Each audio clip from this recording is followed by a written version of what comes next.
అంటే స్వామివారు పుట్టలో నుంచి స్వయంగా లింగంగా అయితే బయటపడారు అన్నాం కదా, ఒకసారి అది కూడా చూద్దాం రండి.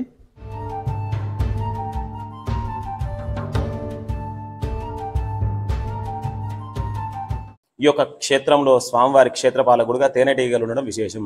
ఇక్కడ గుండంలో స్నానం చేయడం ఇక్కడ ప్రత్యేకత. ఎలాంటి రుగ్మతులు ఉన్నా అవన్నీ కూడా తొలగుతాయి. సో మీరు చూడొచ్చు, స్వామివారి కోనేరు దగ్గరికి అయితే మనం వెళ్తున్నాము. అంటే పైన కోనేరులో స్నానం చేసి కిందికి వచ్చి స్వామివారిని అయితే దర్శనం చేసుకోవాలి. సో మనం కోనేరుకి వెళ్ళాలంటే దాదాపు 2 కిలోమీటర్ల వరకు అయితే పైకి వెళ్ళాల్సి ఉంటుంది. సో మనం అక్కడ పైన గుట్ట కనబడుతుంది చూసారా, ఆ గుట్ట మీదకి అయితే మనం వెళ్ళాల్సి ఉంటుంది. రండి, ఇక్కడ చూసారా కోనేరుకు దారి అని ఉంది. మళ్ళీ మనం ఇప్పటివరకు గుట్ట మొత్తం పైకి ఎక్కి వచ్చాము కదా, ఇటు సైడ్ కిందికి దిగేది ఉంది. మనం ఇటు సైడ్ కోనేరు దగ్గరికి వెళ్ళాలి కదా, కోనేరు దగ్గరికి అయితే వెళ్దాం పదండి. మనకు ఎత్తైన కొండ మీద ఇక్కడ కోనేరు అనేది ఉంది. ఒకసారి చూడండి మీరు, ఇది మొత్తము ఒక పెద్ద కొండ. ఇందులో వాటర్ ఎక్కడి నుంచి వస్తానో ఎవరు కనిపెట్టలేకపోయారు. అదేవిధంగా ఈ కోనేరు ఎంత లోతు వరకు ఉందనేది అయితే ఎవరు కనిపెట్టలేకపోయారట.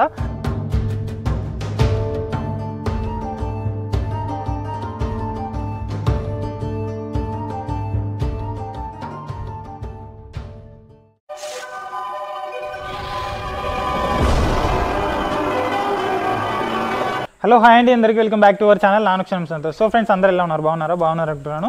సో మనం మొన్న చిలుపూరుగుట్ట వీడియో అయితే అప్లోడ్ చేశాను. చూడని వాళ్ళు ఎవరు ఉంటే తప్పకుండా వీడియో చూడండి. ఈరోజు మనం తెలంగాణ రాష్ట్రం హన్మకొండ జిల్లా వేలేరు మండలం గట్టుమల్లన్న స్వామి ఆలయానికి అయితే రావడం జరిగింది. ఈ ఆలయంలో స్వామివారు పుట్టల నుండి స్వయంగా అయితే వెలిసారట. సో మనం ఇప్పుడు స్వామివారు ఉన్న ప్రదేశంకి వెళ్ళి స్వామివారిని దర్శనం చేసుకొని, అలాగే ఎత్తైన గుట్ట మీద స్వామివారికి ఒక కోనేరు అయితే ఉంది. ఆ కోనేరులో స్నానం చేసి స్వామివారిని దర్శించుకుంటే ఎలాంటి ఆరోగ్య సమస్యలు అయితే రావు అని అయితే భక్తులు చెప్తున్నారు. సో ఫ్రెండ్స్, ఇప్పుడు మనం లోపలికి వెళ్ళి స్వామివారిని దర్శనం చేసుకుని అలాగే స్వామివారి పూర్తి ఆలయ చరిత్ర గురించి తెలుసుకుందాం. అదేవిధంగా గుట్ట మీద ఉన్న కోనేరు దగ్గరికి అయితే వెళ్ళి ఆ కోనేరు ఏ విధంగా ఉందని అయితే వెళ్ళి చూద్దాం రండి. Let's start our video. So ఇదేనండి మనకు మల్లికార్జున స్వామి గర్భగుడి. అంటే స్వామివారు పుట్టలో నుంచి స్వయంగా లింగంగా అయితే బయటపడారు అన్నాం కదా, ఒకసారి అది కూడా చూద్దాం రండి.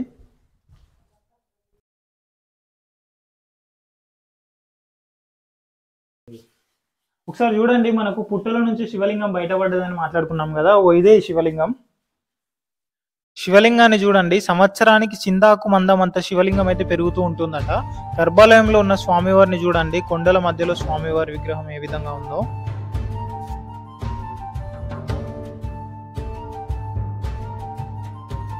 గురుభ్యో నమః. శ్రీ స్వయంభూ భ్రమరాంబ కేతకి సమేత మల్లికార్జున స్వామి ఆలయం, శ్రీ గట్టు మల్లికార్జున స్వామి దేవస్థానం, మల్లికుదుర్ల గ్రామము, వేలేరు మండలం, హనుమకొండ జిల్లాలో ప్రసిద్ధ శైవ క్షేత్రంగా పరిడవిల్లుతున్నది. ఈ యొక్క క్షేత్రంలో స్వామివారి క్షేత్రపాలకుడుగా తేనెటీగలు ఉండడం విశేషం. ఇక్కడ గుండంలో స్నానం చేయడం ఇక్కడ ప్రత్యేకత. ఎలాంటి రుగ్మతులు ఉన్నా అవన్నీ కూడా తొలగుతాయి.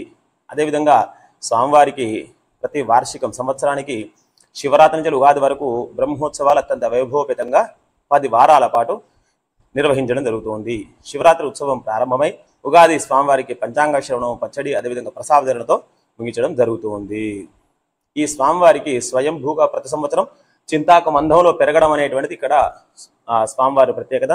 సర్పం కూడా ఇక్కడే స్వామివారి ఆలయంలో నిత్యం కూడా మాకు కనిపించడం జరుగుతూ ఉంటుంది. అదేవిధంగా తేనెటీగలు కూడా ఇక్కడ స్వామివారి దగ్గర ప్రత్యక్షంగా ఉండడం జరుగుతుంది. స్వామివారి లింగం అనేటువంటిది స్వయంభూ ఆత్మలింగంగా చెప్పబడింది. ఈ ప్రాంతం అంతా కూడా చక్కగా కీకారణ్యంగా ఉండబడేటువంటిది. దానిలో 3 గుండ్లు 1, 2 ముందరిది. కొందరు గొల్లలు మేపడానికి వచ్చినప్పుడు వారికి స్వామివారి స్వప్నంలో గాంపించేసి ఇక్కడే ఉన్నా అని చెప్పగానే వాళ్ళు ముందటి గుండును తొలగించడగానే స్వామివారు స్వయంభూగా ప్రత్యక్షంగా కనిపించండి. ఆ రోజు నుంచి ఇప్పటి వరకు కూడా నిత్యం ధూపదీప నైవేద్యాలు సమర్పిస్తూ స్వామివారికి ఆరాధించడం జరుగుతుంది. అంటే స్వామివారి పైన అక్కడ ఉన్న కోనేరులో అంటే అక్కడ స్నానాలు చేస్తే ఆరోగ్య సమస్యలు రావు అంటే. ఆరోగ్య సమస్యలు, అదేవిధంగా శరీర సంబంధంగా ఏ సమస్యలు పోతుంటాయి. ఇక్కడ ఏంటంటే ఈ ప్రాంతంలో పంటల మీద కూడా నీళ్లు చల్లుకోవడం, అదే పశుపక్షాల మీద నీళ్లు చల్లుకోవడం ఇక్కడ ఆచారం. ఉగాది రోజు అందరూ కూడా చుట్టుపక్కల ఉన్నటువంటి గ్రామంలో ఉన్నటువంటి భక్తులందరూ కూడా విచ్చేసి ఈ యొక్క స్నానంలో ఆచరించేసి స్వామికి నమస్కారం చేయడం జరుగుతుంది.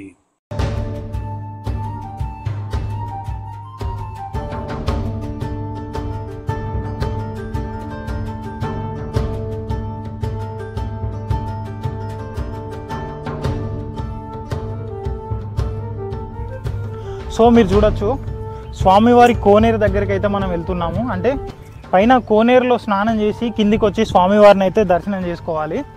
సో మనం కోనేరుకి వెళ్ళాలంటే దాదాపు 2 కిలోమీటర్ల వరకు అయితే పైకి వెళ్ళాల్సి ఉంటుంది.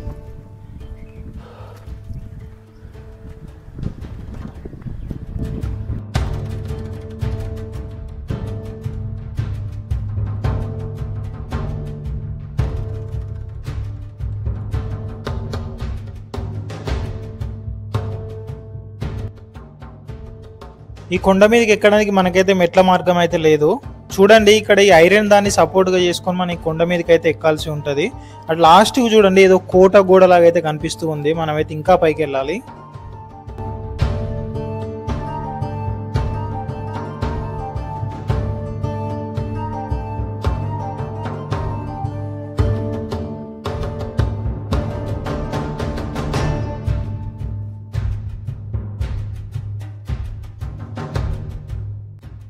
సో చూసారు కదా, మనం ఇప్పుడైతే సగం దూరం కూడా రాలేదు. ఇంకా ఇగో ఇది దాటి ఇంకా మనం పైకి వెళ్ళాల్సి ఉంటుంది. రండి వెళ్దాం.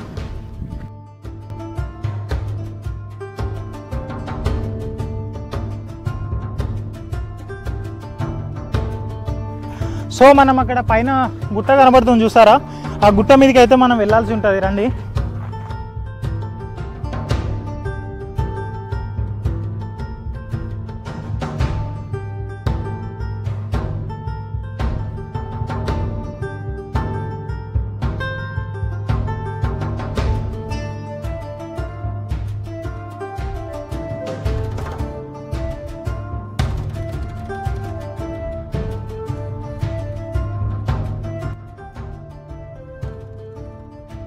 సో మనమైతే సగం వరకు అయితే వచ్చాము. ఇంకా మనం గుట్టపైకి వెళ్ళాల్సి ఉంటుంది. ఆ కోనేరులో స్నానం చేస్తే ఆరోగ్య సమస్యలన్నీ తొలగిపోతాయని, అదేవిధంగా ఆ కోనేరు ఎంత లోతుందో ఇప్పటి వరకు ఎవరు కొనలేకపోయారట. సో రండి వెళ్దాం.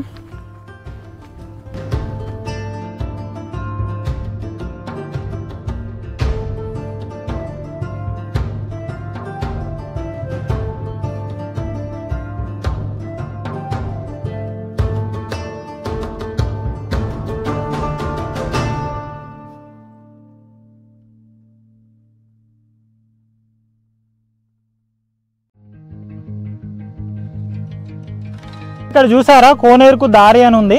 మళ్ళీ మనం ఇప్పటివరకు గుట్ట మొత్తం పైకి ఎక్కి వచ్చాము కదా, ఇటు సైడ్ కిందికి దిగేది ఉంది. మనం ఇటు సైడ్ కోనేరు దగ్గరికి వెళ్ళాలి కదా, కోనేరు దగ్గరికి అయితే వెళ్దాం పదండి.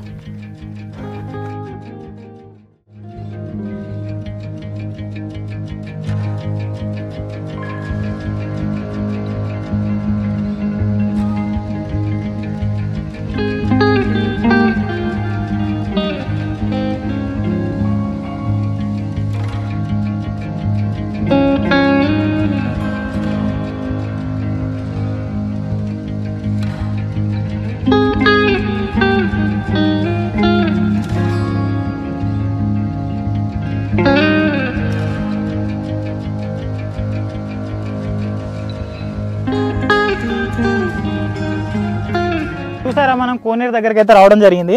ఈ స్టెప్స్ ఏ విధంగా ఉన్నాయో చూడండి. మనకు ఇవి ఎత్తైన కొండ ఇలా ఉంది, మనకు ఇటు సైడ్కి ఉంది, అంటే ఇట్లా పైనుంచి ఇటు కిందికి ఉంది. చిన్న మెట్ల మార్గం లాగా అయితే చెక్కారు. రండి చూద్దాం. కింద పడిపోకుండా ఇటు సైడ్లో కూడా చూడండి అన్ని పెద్ద పెద్ద రౌతులు అయితే పెట్టారు. సో చూడండి స్టెప్స్ కూడా ఏ విధంగా ఉన్నాయో, అంటే ఈ ఎత్తైన కొండకు మనం ఇటు ఇలా పోవాల్సి వస్తుంది. మనకి కిందికి పడకుండా కూడా ఇవన్నీ పెట్టారు. కోనేరు దగ్గరికి అయితే రావడం జరిగింది.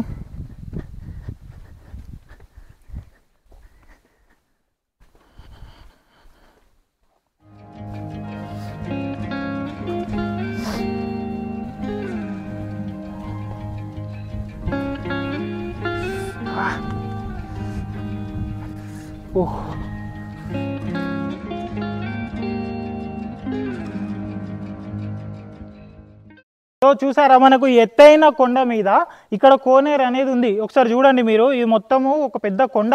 ఇందులో వాటర్ ఎక్కడి నుంచి వస్తానో ఎవరు కనిపెట్టలేకపోయారు.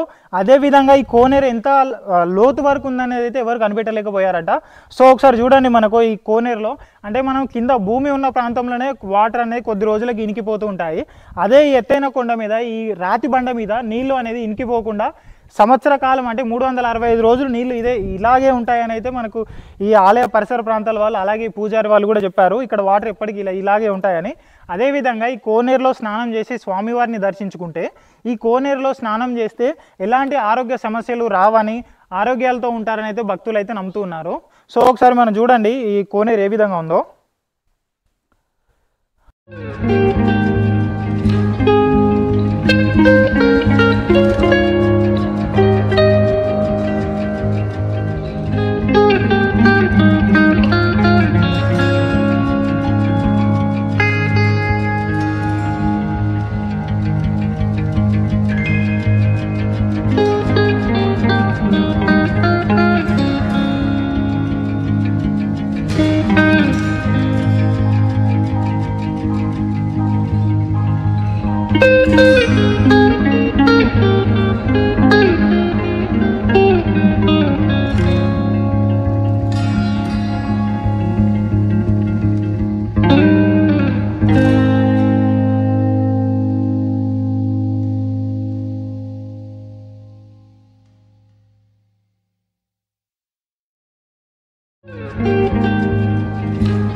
సో వీడియో ఎలా ఉందండి, నచ్చిందని అయితే అనుకుంటున్నాను. వీడియో ఎలా ఉందో చూసి కామెంట్ అయితే చేసి చెప్పండి. సో మీ ప్రాంతంలో ఇలాంటి స్వయంభూ టెంపుల్స్ కానీ టూరిస్ట్ ప్లేసెస్ ఏమైనా ఉన్నాయో కామెంట్ చేసి చెప్పండి. మనం అక్కడికి వెళ్ళి వీడియో తీసే ప్రయత్నం అయితే చేస్తూ ఉంటాము. సో ఇలాంటి మంచి ఇన్ఫర్మేషన్ ఉన్న వీడియోస్ మన ఛానల్లో ఇంకా ఉన్నాయి. ఇంకా మంచి వీడియోస్ అయితే వస్తూ ఉంటాయి. మన ఛానల్ ఇంకెవరైనా సబ్స్క్రైబ్ చేసుకునే వాళ్ళు ఉంటే మాత్రం తప్పకుండా సబ్స్క్రైబ్ చేసుకోండి. నెక్స్ట్ ఇంకో మంచి వీడియో మంచి ఇన్ఫర్మేషన్తో మళ్ళీ కలుస్తాను. Until then by.